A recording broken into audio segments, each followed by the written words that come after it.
Hey Ken, What? are you ready for another egg-cellent video? Yes, I'm ecstatic. Egg-static, I get it.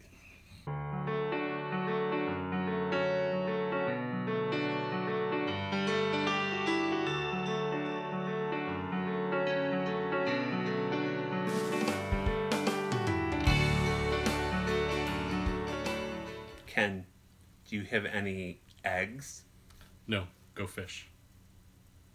What do you mean no? You have a bunch of eggs right there in your hand. Are you looking at my cards?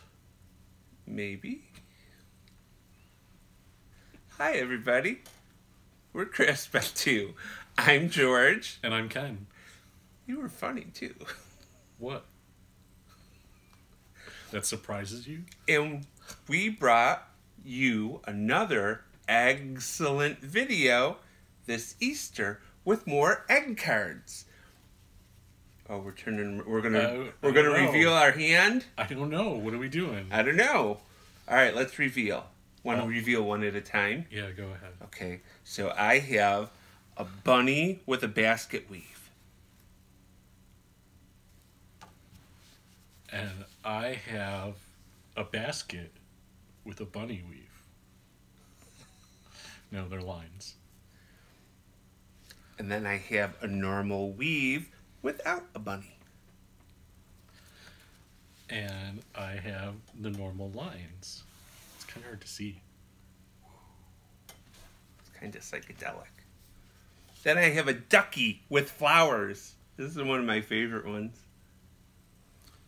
What are we calling this one? Clover? I think it's rounded diamond. I have the rounded diamond with the crosses. And then I have just the flower card with no ducky. And I just have the rounded diamonds. Looks very regal. Mm-hmm. So we brought you 8 more Easter egg cards. And these might look a little intimidating for some people, but they're super easy. They're 2 or 3 layers of paper on top of each other. Some of them are 4.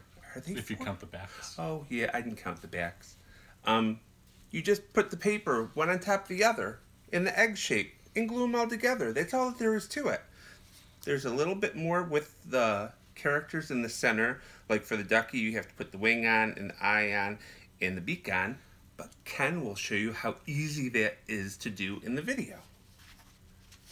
The bunny, you could pop up the tail like we did here. And the basket I popped up also. It's like one of those little gel pop-ups, so it's not super tall, but it's enough to give it some extra dimension. And inside the card, you have a place to write or stamp your Easter greeting.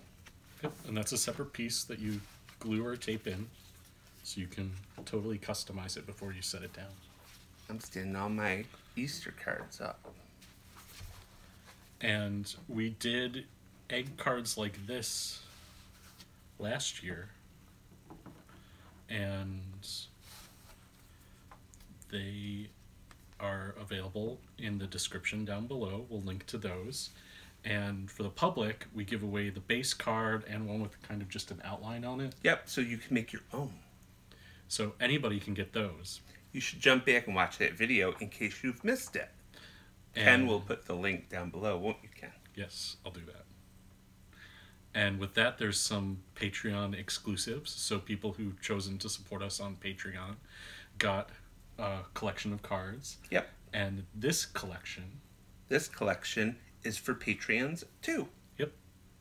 So you get all 8 new cards. We think that this might become an egg-ual event. Yeah, I could tell you were totally reaching for that. I said it in my head and I thought, it doesn't sound that hokey, so I said it. Until you said it out loud. Yeah, and then it did sound kind of hokey. Egg-ual. So, we hope you like our Easter cards. Ken's going to show you how he made the flower and the ducky flower card. Right now. Ken, show him. Okay. Hi everybody, I'm here to show you how to put together 2 of our cards. We have the same design. One is the base card, And then another is one that he cut a little design out of. And I'm going to show you how to put both together. And they both include a card base and an insert for sentiment. And as always, you don't have to do the colors we chose. You can do whatever colors you want for your project, just changing it up when you go to cut your materials. And I've got my quick stick to help pick up some of the pieces, and my art glitter glue with this little fine tip applicator, which helps. This one, it's not as important, but in some of the other projects, the fine tip, being able to lay down a very fine bead of glue, helped out a lot. And I'm going to start with the base card. So let me move these pieces out of the way.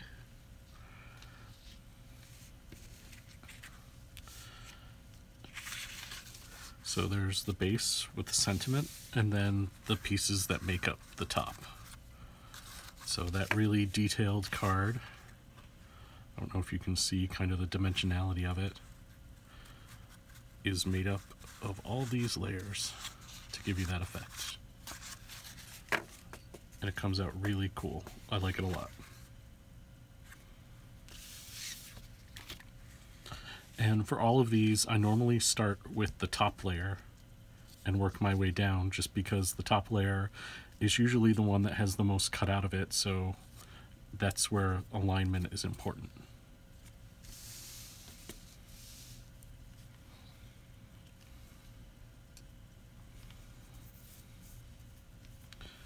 And when using the glue, I don't cover everything. You don't really have to. It adheres pretty good. I usually do the bead around the outside last, so that's still the wettest when I go to lay it on to the next piece.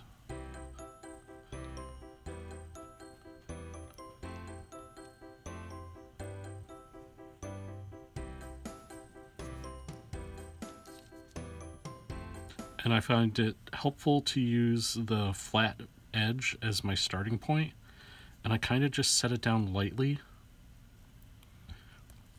And I kind of look for those pieces of the cutout where there's a line, there's an edge to help me line things up. And I just kind of slide it while it's still a little wet still before it sets up. And this helps me get my alignment down. So I look for edges here with the cutouts that help me line things up, and then just give it a good smoothing out. And then continue on to the next.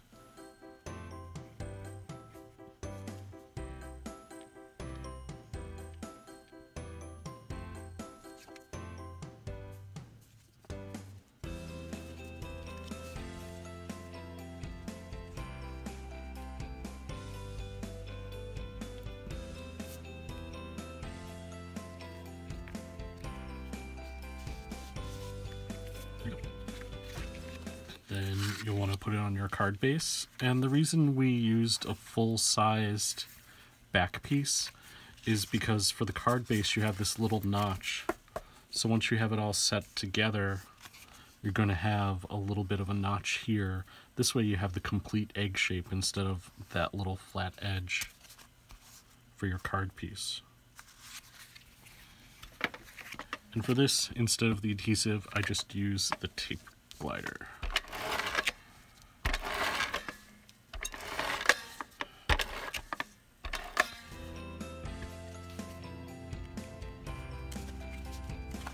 And then we didn't put a sentiment on.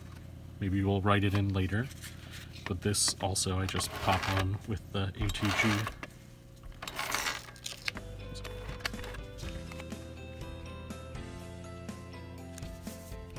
Yep. And the layers of the paper really do give it a dimensionality. It's a little hard to see on the video, but it's a nice effect. So this is the same background, but George has cut this little duck out of it.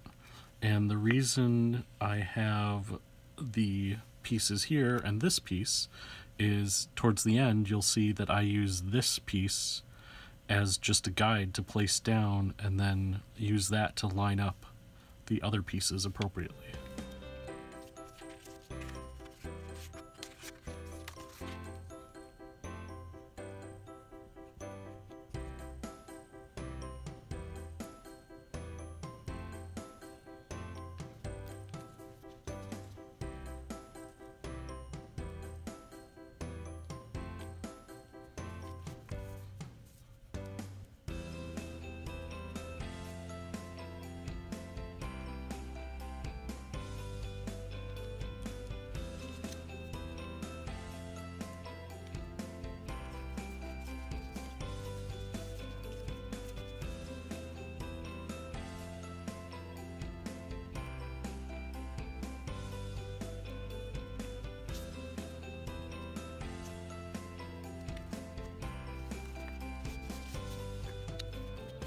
Now I'm going to set down the guide piece. So there's our little piece there.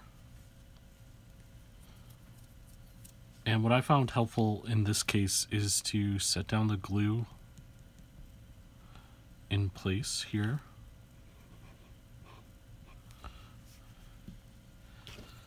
And then I use my handy dandy quick stick to pick things up.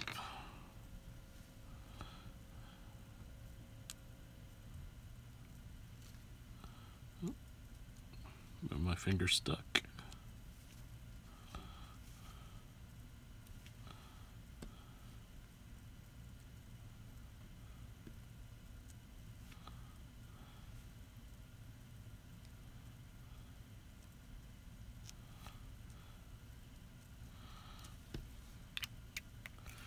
And I just let that set up for a minute. Probably need this again.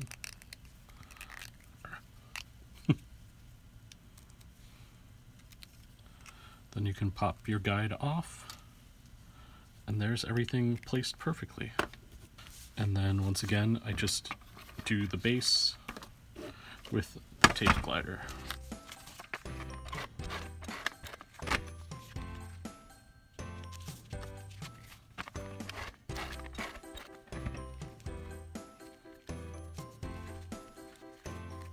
And there we have the two cards, and they go together really quickly, but they give such a great effect.